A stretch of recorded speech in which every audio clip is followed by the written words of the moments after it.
प्रिय भाइयों एवं बहनों, आप सबको सतीश पाल का बहुत बहुत नमस्कार और मकर संक्रांति की इस त्योहार की, इस खिचड़ी के त्योहार की बहुत बहुत बधाई।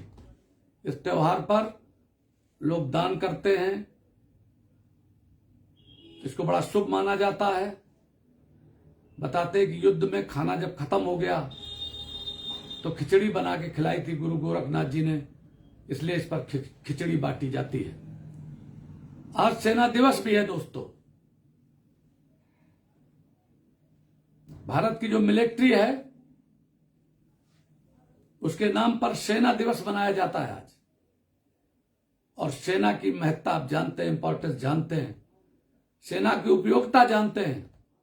हम बहुत बार आपके बीच में बोल चुके हैं कि अगर आसपास सेना न लगी हो तो देश आपका जाने कब गुलाम हो जाए। ये आतंकवादी, ये गुंडे बदमाश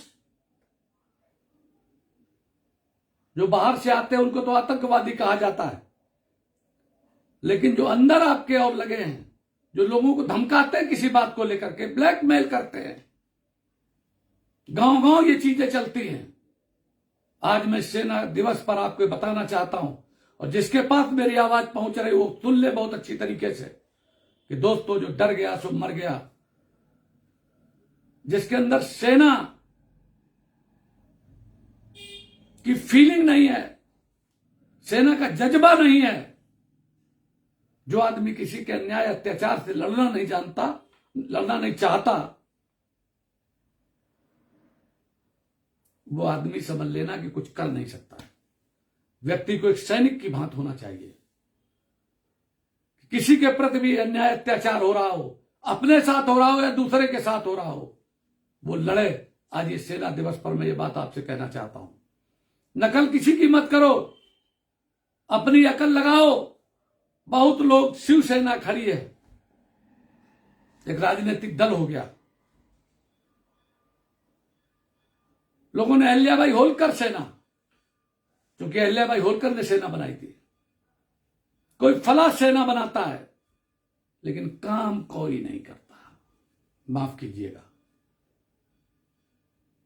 जैसे कांटा से कांटा निकलता है, इसी तरीके से अगर गुंडे बदमाश, किसी को सताने वाले लोग हों, आप लोग अगर एक मिल करके 10-20 लोग और उसका विरोध करें, और विरोध कौन सा होना चाहिए? सबसे बड़े सैनिक थे गांधी जी, जो हिंसात्मक तरीके से विरोध करते थे। वो भी एक सैनिक थे। आप लोगों को मालूम होगा, चाइना और भारत के बीच जितना भी झगड़ा फसाद यहां हो रहा है, उसमें ये चीज है कि आप लाठी डंडा गोली बारूद का प्रयोग नहीं करेंगे। तो आप देख रहे होंगे कि हाथापाई होती है, हाथों से झगड़ा होता है, पैरों से झगड़ा होता है, भिड़ते हैं। वहां अगर तंदुरुस्ती अच्छी ना हो, मनोबल ऊंचा ना हो, तो नहीं कर सकते। आप सबसे मेरा निवेदन है दोस्तों, इस समय जो हुकूमत है केंद्र में मोदी जी की, वो प्रधानमंत्री है, भारतीय जनता पार्टी की हुकूमत है। उत्तर प्रदेश में भी भारतीय जनता पार्टी की हुकूमत है, और हम भी भारतीय जनता पार्टी में हैं। लेकिन हम देख रहे हैं कि गडरियों को उत्तर प्रदेश में बहुत सताया जा रहा है। पिछले साल, आज के 2 साल पहले, बलिया में एक गडरिया की हत्या हुई थी। उसमें हमने शादी के लिए कहा था, लड़की की शादी है, उसकी 28 फरवरी को उसका तिलक है और 6 मार्च को उसकी शादी है। मैं उसकी शादी करने के लिए कह करके आया था। आप सबके आशीर्वाद से उस लड़की के हाथ पीले करने हैं, क्योंकि मैं कर्म जुबान से, जो एक बार जुबान दे देता हूं, कर्म जुबान से छत्री हूं। मैंने कहा था, फोन आया था, मैंने कहा चिंता मत करना, शादी आप क्या की जाएगी, कोई चंदे से नहीं, सतीश पाल अपनी तरफ से करेंगे। आज भी आपको बता रहा हूं, बहुत लोग प्रयास करते हैं कि सतीश पाल को ब्लैकमेल किया जाए। सतीश पाल को धमकाया जाए। सतीश पाल के खिलाफ साजिश खूब होती है कि टिकट न मिलने दिया जाए, आगे न बढ़ने पाए। अरे हम बहुजन समाज पार्टी में मिनिस्टर रहे हैं, तब मैंने उनको 3 सीटें जिताई थी, विधुना, भरथना और इटावा, तब उन्होंने मुझे मिनिस्टर बनाया था। भारतीय जनता पार्टी को भी मैंने कन्नौज जिताया, यहां सांगा को जिताया बिठूर में, और जहां जहां ये हुआ, विधुना नहीं जीती, दिव्यापुर नहीं जीती, अभी मैनपुरी मैंने कहा था लड़ाओ, मुझे नहीं लड़ाया, कोई बात नहीं है। मैं सबसे कहना चाहता हूं, चरवाह समाज से कहना चाहता हूं कि आप लोग सैनिक की तरीके से तैयार हो जाइए। आज सेना दिवस है, अगला युद्ध है 2024 का, उसको लड़ना है। उसके लिए जो तैयारी करनी, तब लड़ाई के तरीके दूसरे थे, आज लड़ाई के तरीके दूसरे। जब भीड़ के तरीके से इकट्ठा होंगे, वहां जो भाषण दिया जाएगा, आप जब एकत्रित होंगे, आप में एकता होगी।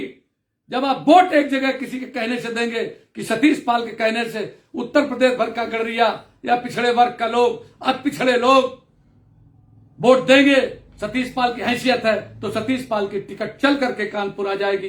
ये दोस्तों याद रख लेना। और अगर सतीश पाल के ऊपर जिस तरीके की बातें हो रही हैं, और खतरा कभी दूसरे से नहीं होता दोस्तों, ये ध्यान रखना, अपनों से होता है।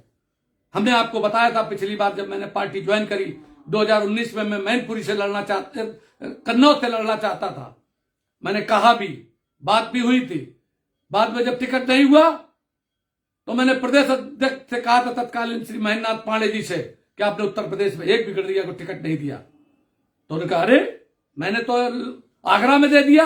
हमने कहा शेड्यूल कास्ट सीट है, शेड्यूल कास्ट, अछूत जात हम नहीं है। जो अपने को मानता हो माने, जाए, एक दिन पछताएगा, ये बात देख लेना आप। क्योंकि अगर जिस बिरादरी में नेता, जिस परिवार में मुखिया अगर दूरंदेशी नहीं होता, सिर्फ अपने हित में लगा रहता है, वो परिवार, वो देश, वो समाज, वो जाति, वो सब नष्ट हो जाते हैं। ये चाणक्य जी ने लिखा है। आज मैं आपको बताता हूं, आगे जनगणना होने वाली है, और जनगणना में अगर गड़रिया के अलावा अगर आपने कुछ भी लिख दिया, क्योंकि पाल बघेल को तो मान्यता प्राप्त है, धनगर के मामले में मुकदमा चल रहा है, सुप्रीम कोर्ट तक चल रहा है मेरे पास, तो मैं पूरा देख चुका हूं, जहां रिपोर्ट लग गई है सेंट्रल गवर्नमेंट की तरफ से कि वो धनगर नहीं है, धनगर वो है जो कि वहां धनगर रहते हैं, वो शेड्यूल कास्ट में, कैमूर रेंज में, मिर्जापुर के पास। और ये लोग धनगर, ये गड़रिया की उपजाति है, ये बैकवर्ड क्लास में आती है, स्पष्ट रिपोर्ट लगी हुई है। जितने दिन भी आपको बेवकूफ बनाया जाता, जितने दिन आपको बरगला के रखा जाए, इसीलिए लोग भागने लगे हैं अब जनरल सीट के लिए। और आगरा के बजाय आपको करहल में आकर के लड़ गए थे, क्योंकि गलतियां तो हो जाती है, गलती अभी भी सुधार लो सब लोग मिल करके। और जब आगे जनगणना हो, नहीं तो 2001 की जनगणना में जो राजनाथ जी ने कराई थी तत्कालीन मुख्यमंत्री सामाजिक न्याय समिति की रिपोर्ट में, उसमें आप चौथे नंबर की जाति हो बैकवर्ड में। पहले नंबर पर यादव अहीर है, दूसरे नंबर पर कुर्मी है, और तीसरे नंबर पर लोधी है, चौथे नंबर पर आप हो। यादव की जनगणना 19.40% है, और कुर्मी की जनसंख्या 7.4% है, और लोधी की जनगणना 4.90 है, और आपकी जनगणना 4.43% है। चौथे उसके हो, अगर बट गए तो आप बहुत नीचे आ जाओगे। ये बात ध्यान रखना। हमारा काम है आपको सचेत करना, क्योंकि मैं आपका बेटा हूं, आपका भाई हूं, स्पष्ट रूप से बोलता हूं। मुझे कुछ नहीं चाहिए, मैं एक ही बात चाहता हूं कि आप सब लोग, हमारी आने वाली पीढ़ी ठीक रहे।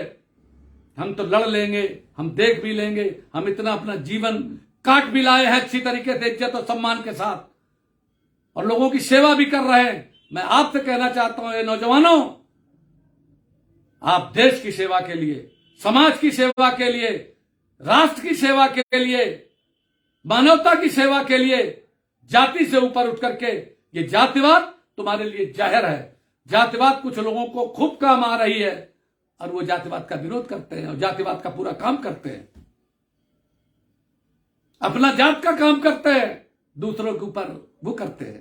हर जिले में उनको टिकट चाहिए, कितनी आबादी है लोगों की? 7.4% है। कुर्मी के 42 एमएलए हैं। लोधी के 15 के आसपास, ज्यादा 20 के आसपास है।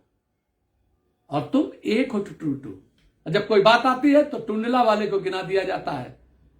शेड्यूल कास्ट से जो कोई है, मैं तो ये कहता हूं कि हिंदुस्तान भर का जो मुसलमान है वो सनातन धर्म से निकला हुआ है, उनको भी हिंदू मान लो। भारत में एक और बात आपको बता दूं, ये बात कहकर के अपनी बात को विराम देना चाहता हूं कि भारत में धर्म तो बदल सकता है लेकिन जात नहीं बदल सकती है। जात कोई नहीं बदल सकता। इसीलिए जितना भी शेड्यूल कास्ट है वो बौद्धिस्ट तो हो गया है, लेकिन शेड्यूल कास्ट की जिस जात का है उसी जात में है। महिला अगर किसी जात की हो, वो शादी अगर किसी व्यक्ति से कर लेगी, शेड्यूल कास्ट की महिला अगर सवर्ण से शादी कर लेगी तो शेड्यूल कास्ट की रहेगी। ये आप बहुत जगह देख रहे होंगे। अगर वो शेड्यूल कास्ट की है और गडरिया के साथ शादी करती है, बघेल के साथ शादी करती है, पाल के साथ शादी करती है, तो हमारी बहू हाथरस की है सारिका बघेल, वो भी शेड्यूल कास्ट के जाटो बिरादरी से। ये बात समझ लो बहुत अच्छी तरीके से। अगर आगे हुकूमत में हिस्सा लेना है, अगर चमचा बनना हो, गुलाम बनना हो, तो उसके लिए तैयार हो जाओ। और अगर आगे कुछ पाना है तो सैनिक बनकर के सतीश पाल के साथ रहो। मकर संक्रांति पे आपसे यही बात कहना चाहता हूं। यही बात कहते हुए अपनी वाणी को विराम देता हूं। जय हिंद, जय भारत। सबको बहुत बहुत बधाई, धन्यवाद।